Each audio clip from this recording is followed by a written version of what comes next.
What is up, everyone? Chris Manning here from the Locked On Cavs podcast with my co-host Evan Damrell.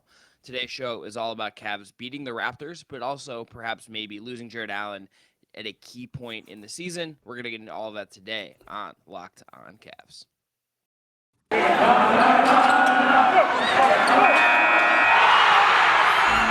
You are Locked On Cavs, your daily Cleveland Cavaliers podcast. Part of the Locked On Podcast Network, your team every day.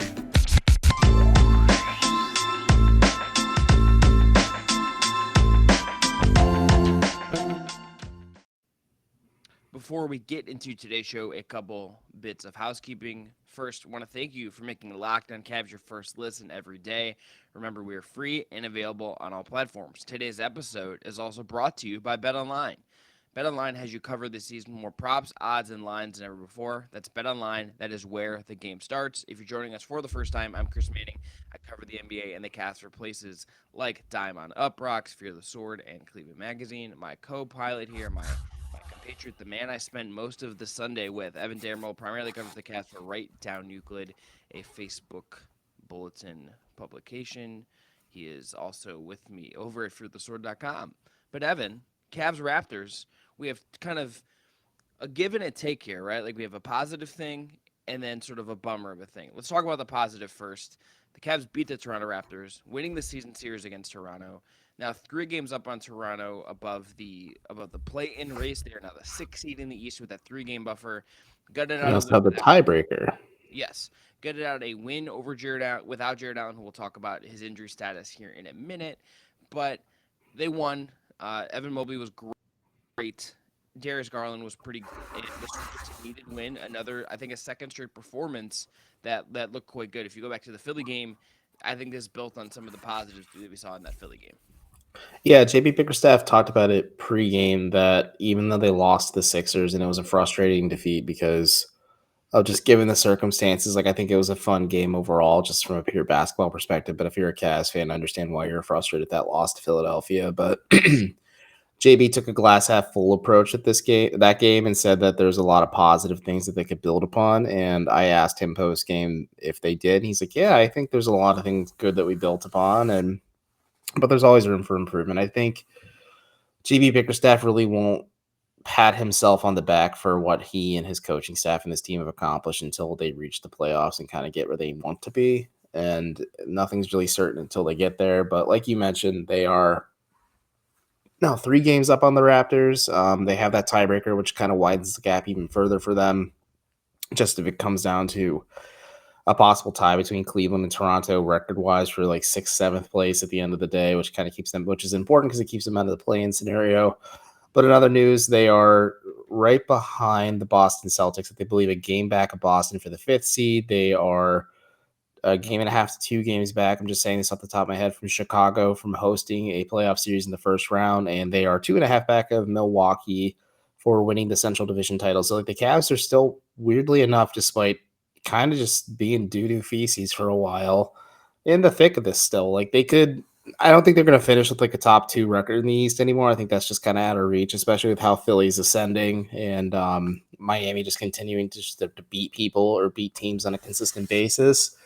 But the Cavs could very realistically be a top 14 record-wise. They'd just be number 4, which is kind of cool and crazy to think about. Like, I'm changing some of my big takeaways on the fly here, but like that's like one of my biggest takeaways is despite losing Allen, this Cavs team really beat up on a Raptors squad. Granted, without Fred VanVleet, without OG Anunoby, without Malachi Flynn, without a lot of other key just pieces in this rotation as well. They played Scotty Barnes at point guard, according to Nick Nurse.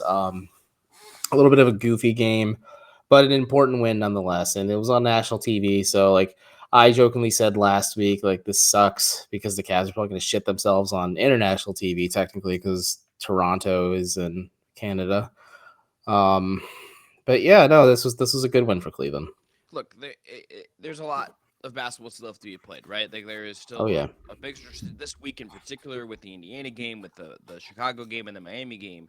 Or it's an important week for the Cavs, and we'll see how they kind of move on from here, right? Like I mean, but this Evan I think was just a win in terms of giving them some legs to stand on right now, giving them a win over a team below them in the standings. I think all of that comes to be just at a really important time. This is a team that we saw just play Philadelphia and struggle a bit down the stretch, but they won the game. They lost that game after coming out really really hot.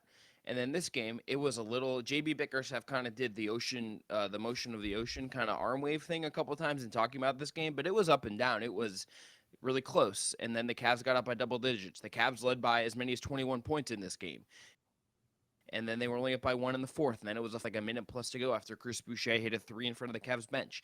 And they held on. They held on with stops. They held on with some key plays. They had a ton of second chance points in this game. But I think just getting a win, the circumstances and the pressure in this game, this was one of the biggest games of the Cavs season. And we have to note this just because it's part of the story of this game.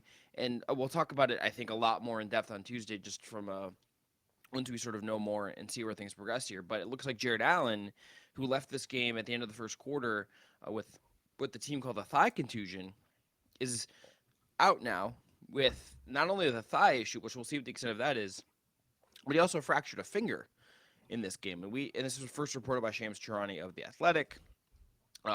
We should note that after the game, JB Bickerstaff and others were asked about this, and they all kind of anything specific. This all kind of just unfolded in real time and all of that. So it's tricky for know the timeline of who know what when. I don't want to get into that. I just will remind you that coaches often will not tell you the truth when they even if they know something, because it's not always beneficial for them to do so. That it's fine. That it's part of the job. I think Keep that stuff in house. yeah, it's just as we this is like an offseason. If you're a coach, you keep that stuff in house is what I'm trying to say. Yeah, Like yes, you don't want to be loose lips sink ships for a reason. yes. But it's like you get to the end of this game and it's just like a little bit. It's like this very sweet thing, and then at the end of this game, it's a little bit bitter. It's a little bit bittersweet. It's a little bit sour. Like it just something at the end of this feels off, just because we don't know what Jared Allen's health status is going to be. We don't know if he's going to miss time. We don't know how this will impact them going forward. And like that, I think if you're the Cavs, takes a little bit off of that win, and it just sort of clouds a little bit of their standing again. When it seemed like they were progressing, and like if Allen's out for any significant time, this makes it harder for us to, I think, know what this team is going to be down the stretch. Yeah, it's really hard to gauge when Jared Allen will be available. I think a lot of people are Twitter sleuthing right now and doctoring, and I'm not really gonna really comment on it. The finger thing is tricky because you don't know if it's shooting hand or his non-shooting hand. I saw somebody tweet a clip of them scrubbing through like the first 10 to 15 minutes of the Cavs game and saw that Allen whacked his left hand blocking a shot he whacked his left hand on the rim. So if it's his non-shooting hand, I think that's encouraging, at least injury-wise. But again, we'll have probably a clearer idea either Monday or Tuesday morning before they play Indiana. But just for now, he's out because thigh contusions are tricky as well. It's just a deep bruise. I know the term contusion in itself sounds really scary, but let me put back on my hat real quick of when I went to college for. It's just a deep tissue bruise. I am almost certain because he took a knee to his calf. It's pretty swollen right now. You need to wait for the swelling to go down before you take an MRI to fully gauge like just the extent of the damage, more or less. And then we'll have a clearer idea of what happens because somebody pointed out to me that Steph Curry had a thigh contusion earlier in the season or a calf contusion earlier in the season. And only missed was like a day-to-day basis. But then like another example is Wendell Carter Jr. when he was with the Bulls ran into former Cavalier Denzel Valentine in practice, and he was out for a month with a thigh contusion. It's tricky. It varies. It depends on how your body responds. It depends on the severity of the injury. There's a lot of factors, and I think it'd be irresponsible of us to like fully speculate and give people like a firm timeline of when they'd return. But I think we'll have a clear idea probably sometime Monday morning or so. Yeah, I think that tracks. All right, after the break, we're going to get into Cavs awards. That's going to be game MVP, stat of the night, play of the night. Evan and I will each give our picks for those. But first, we are going to tell everyone about a great sponsor on today's show, and that is Built Bar. Built Bar is the best tasting protein bar on the market. I had one. Look, I spent all Sunday out covering basketball. We went to Evan and I both covered a Cleveland Charge game. Chris proudly slammed that blueberry Built Bar. The blueberry muffin Built Bar, man, was my go-to for being out at this game. I needed some protein. I needed something to keep me going before we had a pregame meal. And like, look, it was the Built Bar that I went to. You know why? It's because it has it has a ton of protein, 17 grams in most bars, 130 calories. That's not a ton of calories. It's a safe snack right there. 4 grams of sugar and 4 grams of net carbs. And they're all about the taste. It tastes good. I wouldn't eat it if it didn't taste good. and it tastes freaking great. So if you want to get your own, they have a shamrock flavor to celebrate St. Patty's Day right now. You can go to built.com, use the promo code LOCK15, and get 15% off your order. Again, the promo code is LOCK15 for 15% off at built.com. I'm a blueberry guy. Evan's a cookies and cream guy, but all the flavors are fantastic. Go check them out today with the promo code LOCK15. All right, Chris Manning, Evan Damerel back here on Locked On Cavs, your daily Cleveland Cavaliers podcast. Evan, I want to start with MVP. I think it's Evan Mobley, and I think there's not really a question for this about me. This was, I think, an incredible Evan Mobley performance. We'll talk about his offensive rebounding in a bit because it's going to play into my stat of the night. But there's kind of especially in the second half without Allen, was the back wall of the Hmm. defense that they were kind of forming around Siakam to make him drive through layers of defense. His career tied a career high in overall rebounds, a new career high in offensive rebounds in this game. Had some scoring in the post, had some good passing, like some moments where make some mistakes and stuff. And it wasn't like a flawless Evan Mobley performance, but pretty darn good. And I thought the best player for the Cavs in a win. Yeah, absolutely. I think post All-Star break, Mobley struggled a little bit, especially on the offensive side of the ball. I think defensively, he's just been fundamentally sound from the beginning of his career to now. And especially if Allen is out for an extended period, like this is really important that Mobley kind of builds off the foundation of this game to show that he can be a reliable option to take the top off the interior of a defense and kind of create or take off some of the pressure that Darius Garland is likely going to face more of if Allen is out. But yeah, no, he was phenomenal tonight. I think him hitting the 3-pointer was pretty cool. Um, I thought he was hitting a bit of a rookie wall still just heading into this game. I think Toronto was an interesting matchup for him too because they just have an overabundance of big men themselves. Like they started Siakam, they started Boucher, they started Scotty Barnes. I think like the smallest one on the floor for them was Gary Trent Jr. in their starting lineup, and like they had a lot of just interesting pieces. And of course, the Cavs counterbalance at their size. Mobley was just phenomenal in this one. Like, yeah, well deserved honors. He gonna win Rookie of the Year, deserves it. Should be all first. Should be on an all defensive team in my mind. Yeah, He's absolutely. very, very good. Evan, play of the night. Let's talk about Dean Wade. I didn't think we would have a Dean Wade moment. As someone, I don't know if people could hear that, but people just speeding by my home at 12:09 at night. Unbelievable stuff there. Damn kids. Just the use in They're out getting their free RB curly fries because somebody on Toronto missed 2 free throws tonight. But Dean Wade had one of the best in-game dunks we've seen from a Cav this year, like top 5 off the top of my head, top 3. And then he just did a little like casual strutting after, kind of like the Kansas version of the Billy strut. It was really good stuff. Yeah, that we have the same play of the night. We had the same MVP pick. Like this is the play of the night. I have a different play of the night that's Evan Mobley freakazoid shit, but let's talk about Dean Wade first. Yeah, we should. For full disclosure, Chris and I covered the Charge game and the Cavs game back to back, and I was struggle busing just caffeine wise and energy wise. Like by that point in the game, Chris teased me because I went up and got a Mountain Dew and a pack of Twizzlers to try and jazz myself up a little bit, and it didn't work. I just think walking and getting a little blood pumping helped, but no, that Dean Wade dunk like electrified the entire crowd. I think a lot of just the coaches and players joking about it, like JB saying that he's had it in him all along. But yeah, Chris is a point. Like the way he kind of sauntered after the dunk and just strutted Kansas style like that really showed that Dean. This isn't the first time Dean Wade's caught a body with a dunk like that, and hope it's certainly not the last. I know he draws comparisons to Kevin Love coming out of Kansas State, but I ain't never see Kevin Love do something like that before. Nah, Kevin Love can't jump like that. Just Dean Wade stood to you for that White men wild can jump, folks. murking Kem Birch in this game. Okay, the other play of the night nominee I just want to shout out. There's actually a couple. Like there was that fun Isaac Okoro like missed the shot and then got his own offensive rebound and hustled it. But like Evan Mobley crossed up Kem Birch and made a pull up 3. Yeah, that was Like- weird, man. Like we haven't even Not weird. It was cool to see. it's It's funky. like he might not do that again the rest of the season. This might not be something that Evan Mobley does like with regularity in his career, but I was just like, huh. It's like the alien it's like he just found out another thing he can do, and he just sort of like it was so weird because he didn't necessarily like I could even tell you like it was so unexpected to me. and I haven't watched it back as of yet. But I like haven't gone back and like checked how much time was in the shot clock or anything. Like, was this a late shot clock situation? Was this just like him vibing? Like, what was the deal here? But he just did a little like two dribbles between his legs and then pulled up for three from the top of the key, like it was nothing. And it looked like he's been doing it his whole life. And like that MFer is so good at basketball. Hmm. it is it is outrageous how good at basketball he is, and like even in games where like maybe the handle's a little bit loose, He's and there's, like, no he's a super next pro. level player, man. Like, and I mean, still a rookie. he's gonna be a super duper star. Like Oh like yeah. like regardless of how you feel about where this Cavs team is like going, like and like where they're gonna go this year and how much you're invested in that. Like I think like you have Evan Mobley, and there's like a lot. That guy gives you a lot of growth potential, and I that's mean, I one don't thing. know that little kid you saw dancing in the stands that you called Hiram Boyd wearing a Colin Sexton jersey may feel differently. You should not.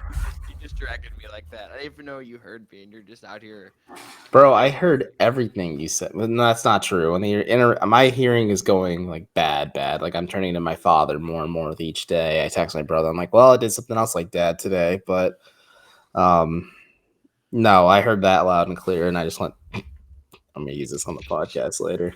Oh Lord, I hire me for listening. Hello, buddy. But all right, stat of the night. Let's finish there. 26 second chance points for the Cavs. I have a thing coming out for the sword. There's a new little series I'm gonna try and do, just writing about what's happening in the games a little bit more frequently over there. But um, It's really cool, really thoughtful stuff. Chris didn't even tell me about it. He just sent me the draft, and I enjoyed reading it and editing it. I, So, I actually gave Evan a not no free sponsor, but I gave him something today that made him say that, and no free ads until they sponsor the show. But um, God, I wish. yeah, dude, for sure. But look, 26 second chance points. Evan Mobley kind of being the catalyst of that with the 7 offensive rebounds. Like, look, the Cavs don't have the easiest offensive flow at all times. Like, they at times is a little bumpy. It's a little bit all over the place. But like for them to maximize their night on a night where, frankly, like they turn the ball over a lot, and that was a problem for them. I think 20 points off turnovers for Toronto and 19 Cavs turnovers. That was a big deal. The Cavs kind of punching back via second chance points against a team that plays smaller, and even without even without Jared Allen, who's the best offensive rebounder on the Cavs, full stop. It's just impressive to me, and it was important. And them just managing the game via this and that way was just, I think, kind of a key thing.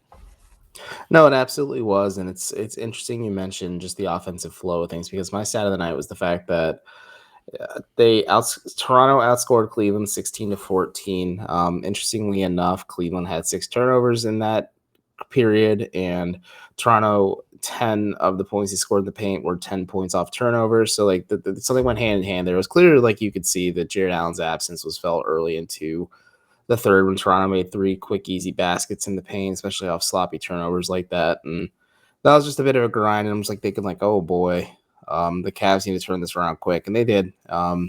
Thankfully, like I felt my soul exiting my body. I'm already an old man in spirit, so I ain't got much left, I think, at this point.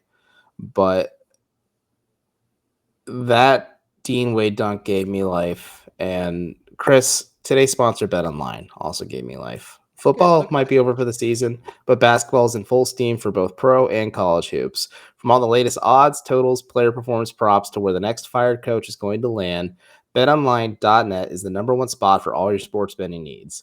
BetOnline remains the best spot for all your sports scores, podcasts, and news this season. And it's not just basketball. BetOnline.net is your source for hockey, boxing, UFC odds, right down to Olympic coverage and information. Well, Head to their website today. not anymore. Well, There's no Olympics anymore, but everything I else. mean, especially Russian Olympic stuff. Head to their website today or use your mobile device to learn more about their trends in action. BetOnline, where the game starts. Okay, last segment of the show. Chris Manning, Evan Damrell here.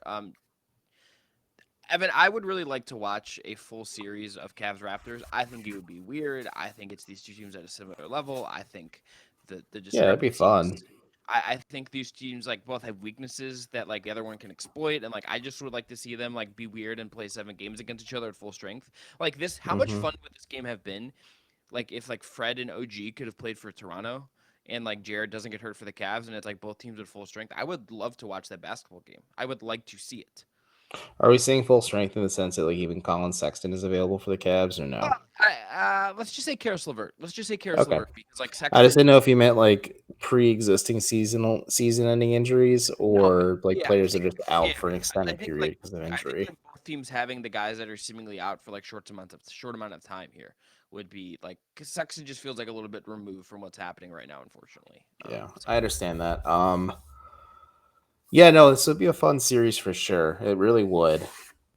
Like you said, like I think it was a really smart point that I think both of these teams' discrepancies. Like Cleveland has a propensity to play big. Toronto likes to play smaller, especially because they have so many talented like guards and like Siakam and OG and Anunoby are kind of so versatile, just in the front court and everything else. Like it would be an interesting tactical battle between Nick Nurse and JB Bickerstaff. And like I think Nick Nurse is one of the more brilliant minds in the NBA, but I think Bickerstaff could maybe properly plan. I think it was really well said by Bickerstaff. Chris Fedor did ask a good question where the regular season is viewed as a marathon, not a sprint. And JB said, yeah, we kind of just have our own game plan set. And maybe we make like in-game adjustments and stuff for certain exploits and mismatches, but like we have a fundamental system we use on a night-to-night basis. So I think it'd be fun to watch the Cavs and the Raptors really zero in on one another and maybe exploit those mismatches, like you said, because I think JB is a very creative coach. He thinks outside of the box. Ditto for Nick Nurse. He does a lot of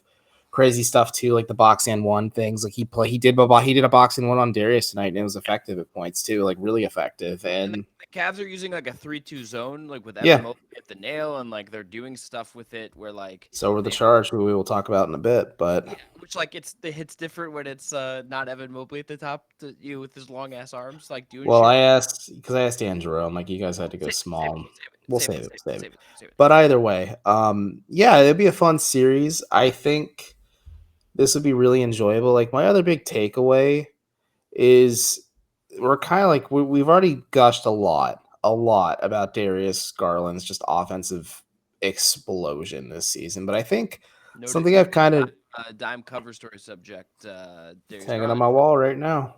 Shouts to Martin Nickel. True grit, baby. But I have kind of noticed this.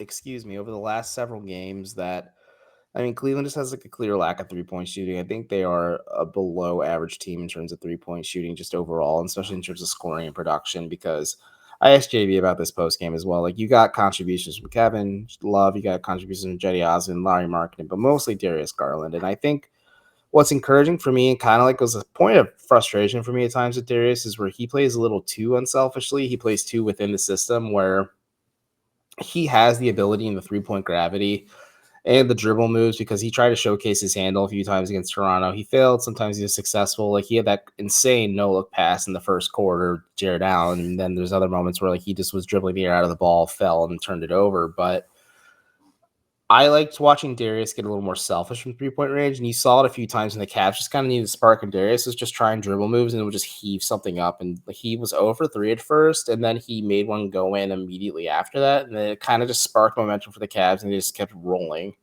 after that. Yeah. Darius needed guy. Last note of the game, I did like. Did you, Evan? Did you feel like the Cavs like between Friday and this are playing at a slightly increased pace? Like are Yeah, pushing. it feels like that. It feels like they're pushing. They're trying to get out in the fat. It's a lot of what JB Bickerstaff said they were going to do in the preseason, where like he wants this team to kind of get out and run as often as they can. They have younger legs, they have fresher bodies to an extent, I guess, but yeah, they haven't looked a little faster. They looked a little more fluid out there. Maybe it's because of how Toronto plays, and it's because of how Philly plays.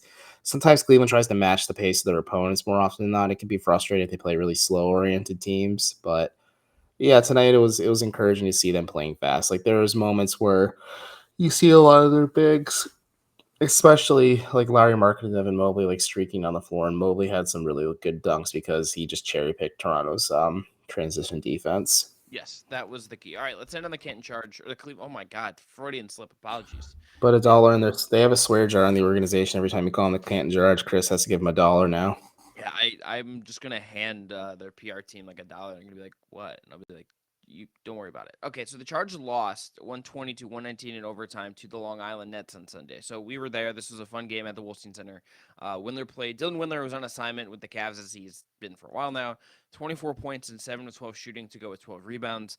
Had some active defense, had some good movement off the ball, had a really nice tip in that you can.